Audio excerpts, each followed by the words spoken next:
Hi అండి, welcome back to my channel. ఈరోజు దోసకాయ పచ్చడి చేస్తున్నానండి. 10 మినిట్స్లో దోసకాయ పచ్చడి ఎలా చేసుకోవాలో చూపిస్తానండి. మీరు కూడా ఒక్కసారి ఇలా ట్రై చేయండి. పావు కేజీ దోసకాయలని తీసుకొని పైన చెక్కు తీసేసి లోపల గింజల్ని కూడా తీసేసి చిన్న చిన్న పీసెస్గా చేసుకొని పక్కన పెట్టుకోవాలి. తర్వాత ఒక చిన్న నిమ్మకాయ సైజ్ అంతా చింతపండును తీసుకొని కొంచెం వాటర్ని వేసి నానబెట్టుకోవాలి. ఇప్పుడు ఒక మిక్సీ జార్ తీసుకొని 10-15 పచ్చిమిరపకాయలని వేసుకోవాలి.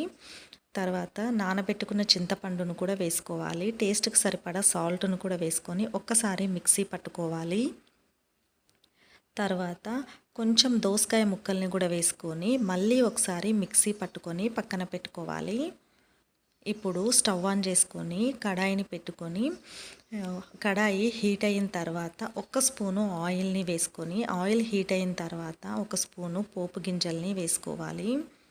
పోపు గింజలు కాస్త ఫ్రై అయిన తర్వాత 1 రెమ్మ కరివేపాకును కూడా వేసుకొని ఫ్రై చేసుకోవాలి.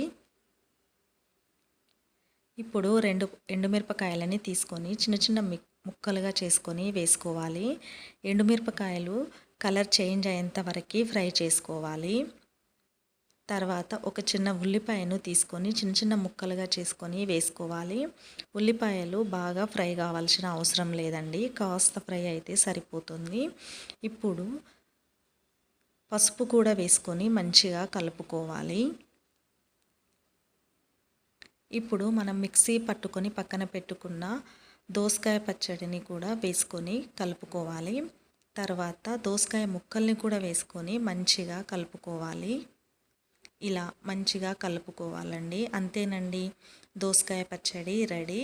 ఇప్పుడు ఒక సర్వింగ్ బౌల్లోకి తీసుకొని సర్వ్ చేసుకోవడమేనండి. 10 మినిట్స్లో ఈ పచ్చడి చేసుకోవచ్చండి.